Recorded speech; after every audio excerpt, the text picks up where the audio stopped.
પન્નાની રસોઈમાં તમારું સ્વાગત છે ફ્રેન્ડ્સ। તો અત્યારે ગરમીનું પ્રમાણ એટલું વધી રહ્યું છે ને કે બધાની એક જ ફરિયાદ છે। કોઈ કહે કે પેટમાં બળતરા થાય છે તો કોઈ કહે શરીર પર લાલ ચાઠા પડ્યા છે કે લાલ ગરમી નીકળી છે। તો કરવાનું શું? તો કરવાનું બસ એટલું જ છે કે જે આજે હું તમને દૂધ શરબત બનાવવાનું બતાવું છું ને એ દૂધ શરબત તમારે કન્ટિન્યુ 4 થી 5 દિવસ બનાવીને પીવાનું છે। આ તમે કરશો ને એટલે તમને ગમે જેવી શરીરની અંદરની ગરમી હશે કે શરીરની બહારની ગરમી હશે તમને જરૂર આનાથી રાહત મળશે। તો ચાલો પછી આપણે દૂધ શરબત બનાવવાનું શરૂ કરીએ। તો દૂધ શરબત બનાવવા માટે સૌથી પહેલાં તો આપણે એક વાડકી લેશું, એની અંદર 2 ચમચી વરિયાળી લેવાની, એની અંદર 4 આપણે ઇલાયચી લેશું અને થોડું પાણી એડ કરી અને આને આપણે મિક્સ કરી લેવાનું। તો આને મિક્સ કર્યા પછી તમે ઈચ્છો ને ફ્રેન્ડ્સ તો થોડું ડ્રાયફ્રૂટ્સનો પાવડર આમાં લઈ શકો, અને ડ્રાયફ્રૂટ્સનો પાવડર ના હોય તો તમે આ રીતે આખા ડ્રાયફ્રૂટ્સને આની સાથે સોક કરવા મૂકી દેજો। તો મેં અહીંયા 3 થી 4 કાજુ અને 3 થી 4 બદામ પણ વરિયાળી સાથે જ પલળવા માટે મૂકી દીધું છે। તો આને આપણે અડધો કલાક માટે પલળવા માટે મૂકીશું। અને હવે બીજી બાજુ લેશું આપણે ગોંદ કતીરા। તો આ જે ગોંદ છે ને એ ઉનાળામાં ખાવા માટે બેસ્ટ હોય છે। શિયાળાવાળો જે ગુંદર હોય ને એ અલગ હોય છે અને ગોંદ કતીરા અલગ હોય છે। તો આના બેનિફિટ આપણને એ હોય છે કે પેટમાં આનાથી બહુ જ ઠંડક મળતી હોય છે। તો જુઓ, વરિયાળી પણ આપણા શરીરમાં એકદમ ઠંડક આપતી હોય, એની સાથે જ આપણે ગોંદ કતીરા લેશું, એને પણ પલાળી અને આપણે સાઈડ પર રાખીશું। તો આનાથી પણ આપણે બહુ જ મસ્ત એવું રિઝલ્ટ મળે છે। તો ગોંદ કતીરા કંઈક આ રીતનું આવે છે। તો તમે એને છે ને કોઈ પણ કરિયાણાની દુકાનેથી મંગાવી શકો, કાં તો પછી કરિયાણાની દુકાને ના મળતું હોય તો તમે એમેઝોન કે ફ્લિપકાર્ટ પરથી ઓનલાઈન પણ મંગાવી શકો। અને ગોંદ કતીરા કંઈક આ રીતનો આવે, જે આપણો શિયાળાનો ગુંદર હોય ને એ વજનમાં એકદમ ભારે હોય છે આપણે આ રીતે હાથમાં લઈએ તો, અને જે આ ગોંદ કતીરા છે એને આપણે આ રીતે હાથમાં લઈને જોઈએ તો એકદમ હલકો અને વ્હાઈટ પડતો હોય છે। અને જે શિયાળાવાળો ગુંદર હોય ને એને આપણે પલાળીએ તો એ પાણી સાથે ભળી જતો હોય છે, અને આ જે ગોંદ કતીરાને આપણે પાણી સાથે પલાળીએ ને તો એ ફૂલી અને જેલી ટાઈપ થતો હોય। તો આગળ હું તમને બતાવીશ આ ગોંદ છે ને એ પલળ્યા પછી કઈ રીતનો થાય છે એ। તો ચાલો, ગોંદ કતીરાને આપણે આ રીતે સરસ એવો પલાળવા માટે રાખીશું। તો ગોંદ કતીરાને પલાળવા માટે છે ને 6 થી 7 કલાકનો ટાઈમ લાગે છે। તો અત્યારે મેં પલાળ્યો છે એને હું નથી વાપરવાની, મેં પહેલેથી જ ગોંદ કતીરા પલાળીને તૈયાર રાખ્યો જ છે। અને હવે લેશું આપણે તકમરિયા કે ચિયા સીડ્સ। તો આ રીતે તકમરિયા કે ચિયા સીડ્સ આવે એ પણ આપણા શરીરમાં બહુ જ ઠંડક આપે છે। તો ઉનાળામાં ગમે તેવા ડ્રિંકની અંદર આનો ઉપયોગ ખાસ કરીને કરવામાં આવે છે, અને આને આપણે જ્યારે ડ્રિંક બનાવીએ ને એના પહેલાં જ પલાળવાનો। તો આને પલાળવા માટે 3 થી 4 મિનિટ જ ટાઈમ લાગતો હોય, એટલે આપણે જ્યારે પણ કોઈ પણ વસ્તુ બનાવીએ ને બસ જસ્ટ એના પહેલાં જ આને પલાળી દેવાનો। તો અત્યારે આપણે જે આ દૂધ શરબત બનાવવાના એના માટે મેં આ રીતે પહેલેથી જ એને પલાળીને તૈયાર રાખ્યો છે, અને એ પલળ્યા પછી એ આ રીતનું ફૂલીને તૈયાર થઈ જાય છે।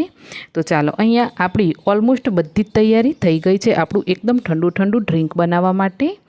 તો ચાલો હવે આપણે એક મિક્સીનું જાર લઈ લઈએ, એની અંદર આપણે જે વરિયાળી, ડ્રાયફ્રૂટ્સ અને ઇલાયચી સોક કરીને રાખ્યા છે એને આપણે પાણી સાથે જ મિક્સરની અંદર લઈ લેવાનું છે।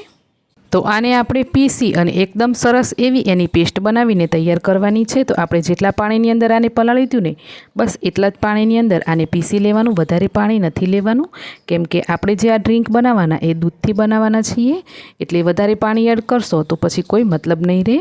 હવે આપણે જે પેસ્ટ બનાવી એને આ રીતે ચાળણીથી ચાળી લેવાની, જેથી એકદમ સ્મૂથ આપણને પેસ્ટ બનીને તૈયાર થાય।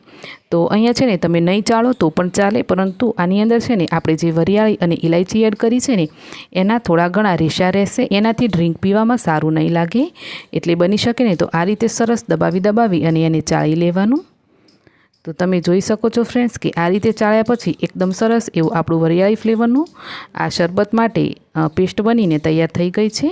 અને આ જે ઉપરના કૂચા નીકળ્યા ને એને આપણે હટાવી દઈશું। તો ચાલો, શરબત બનાવવા માટે આપણે વરિયાળીની પેસ્ટ તૈયાર થઈ ગઈ। બીજી બાજુ આપણા તકમરિયા પણ સરસ ફૂલીને તૈયાર થઈ ગયા છે, તો એની પણ આપણે લઈ લેશું। અને હવે તમને જણાવી દઉં કે આ છે ગોંદ કતીરા। તો આપણે જે ગોંદને પલાળવા માટે રાખ્યો છે ને એ હજુ પલળીને તૈયાર નથી થયો, કેમ કે એને પલળતા 6 થી 7 કલાકનો ટાઈમ થતો જ હોય છે। તો મેં પહેલેથી જ આ ગોંદ કતીરાને આ રીતે પલાળીને તૈયાર કરી રાખ્યો છે, અને પલળ્યા પછી તમે જોઈ શકો છો કે આ ગોંદ કતીરા આ રીતે એકદમ જેલી ફોર્મમાં આવી ગયો છે। તો બસ ગોંદ કતીરા પલળ્યા પછી આ રીતનો તૈયાર થતો હોય, અને તમને બતાવી પણ દઉં છું કે આ તમે જોઈ શકો, હમણાં જે આપણે ગોંદ કતીરા પલાળ્યું ને એ આ રીતે હજુ વાડકીમાં આખો જ છે। તો ખાલી તમારે 3 જ ગાંગડા પલાળવાના અને આ રીતે સરસ ફૂલી અને આ જે ક્વોન્ટિટી છે ને એટલી થઈ જશે। અને હવે લેશું આપણે 5 થી 6 ચમચી રોઝ સિરપ મારું હોમમેડ બનાવેલું છે, એની રેસીપી પણ હું તમને જલ્દીથી આપીશ। તો ચાલો રોઝ સિરપને આપણે ગ્લાસની અંદર 1 ચમચી લઈ લઈએ। તો રોઝ સિરપ પણ આપણા શરીરમાં બહુ જ ઠંડક આપતું હોય છે, તો હોય તો જરૂરથી લેજો। અને રોઝ સિરપ એડ કર્યા પછી હવે લેશું આપણે જે વરિયાળીનું પેસ્ટ બનાવી એ પેસ્ટ। તો 4 ગ્લાસની અંદર થોડી થોડી આપણે એડ કરી દેવાની। ત્યાર પછી આપણે જે તકમરિયા પલાળ્યા છે એ તકમરિયા આપણે 1 ચમચી ગ્લાસની અંદર લઈ લેવાના। તો અહીંયા હું તકમરિયા છે ને એ 2 ગ્લાસની અંદર લઉં છું। 2 બાળકો માટે છે, તો બાળકોની તકમરિયાનો ટેસ્ટ પસંદ નથી આવતો અને પછી એ કોઈ પણ વસ્તુ પીતા કે ખાતા નથી, એટલે હું અવોઇડ કરું છું। અને હવે આપણે 1 ચમચી ગોંદ કતીરા લેશું। તો મેં મોટા મતલબ કે અમારા માટે જે બનાવ્યા એમાં 1 ચમચી ગોંદ કતીરા લીધું અને બાળકો માટે બનાવ્યા એમાં અડધી ચમચી લીધું છે। અને હવે એડ કરી દઈશું આપણે એકદમ ઠંડુ દૂધ છે ને એ બની શકે એટલું ઠંડુ લેવાનું। અને હા, મલાઈ આપણે આમાં નથી લેવાની, તો મલાઈને અલગ કાઢી અને દૂધ આમાં લેવાનું છે। તો ચાલો 4 ગ્લાસની અંદર આપણે દૂધ લઈ લીધું છે અને હવે હજુ પણ મને એવું લાગે છે ને કે આની અંદર ગળપણ થોડું ઓછું છે, તો મેં 1 ચમચી મધ એડ કર્યું છે। તમે ખાંડ કે પીસેલી ખાંડ પણ લઈ શકો છો। અને હવે ફરીથી આપણે 1 ચમચી બધા જ ગ્લાસની અંદર રોઝ સિરપ એડ કરી દઈશું। આ રીતે એકદમ કલરફુલ તો છે જ, સાથે સાથે પીવામાં એકદમ ટેસ્ટી એવું આપણું ડ્રિંક બનીને તૈયાર છે ફ્રેન્ડ્સ। જ્યારે પણ આ દૂધ શરબત બનાવો ને ત્યારે એને જેટલું ઠંડુ સર્વ કરશો ને એટલું જ એ પીવામાં સ્વાદિષ્ટ લાગશે। તો જેમ બને એમ એને ઠંડુ તમારે સર્વ કરવાનું। તો હજુ છેલ્લે પણ હું 1 આઈસ ક્યુબ બધા જ ગ્લાસની અંદર એડ કરી દઉં છું। તો તૈયાર છે એકદમ ગરમીની અંદર શરીરની અંદરૂની અને બાહ્ય બધી જ ગરમીને દૂર કરે એવું એકદમ સ્વાદિષ્ટ આપણું દૂધ શરબત। આ દૂધ શરબત બનાવી તમે જરૂરથી 4 થી 5 દિવસ ટ્રાય કરજો ફ્રેન્ડ્સ, બહુ જ મસ્ત લાગે છે। તો ટેસ્ટમાં પણ મસ્ત લાગે છે અને આનાથી તમારા શરીરની અંદરની અને બહારની બધી જ ગરમીમાં તમને જરૂરથી રાહત મળશે। આ એક આયુર્વેદિક ડ્રિંક છે, તો તમે આને જરૂરથી બનાવી ટ્રાય કરજો। અને હા, આ ડ્રિંકની રેસીપી તમને કેવી લાગી મને કોમેન્ટ કરીને જરૂરથી જણાવજો। અને આ દૂધ શરબતની રેસીપી તમને થોડી ઘણી પણ પસંદ આવી છે ને, તો વિડીયોને લાઇક શેર કરી ચેનલને જરૂરથી સબસ્ક્રાઈબ કરજો। તો મળીશું એક આવી જ નવી રેસીપી સાથે। આવજો।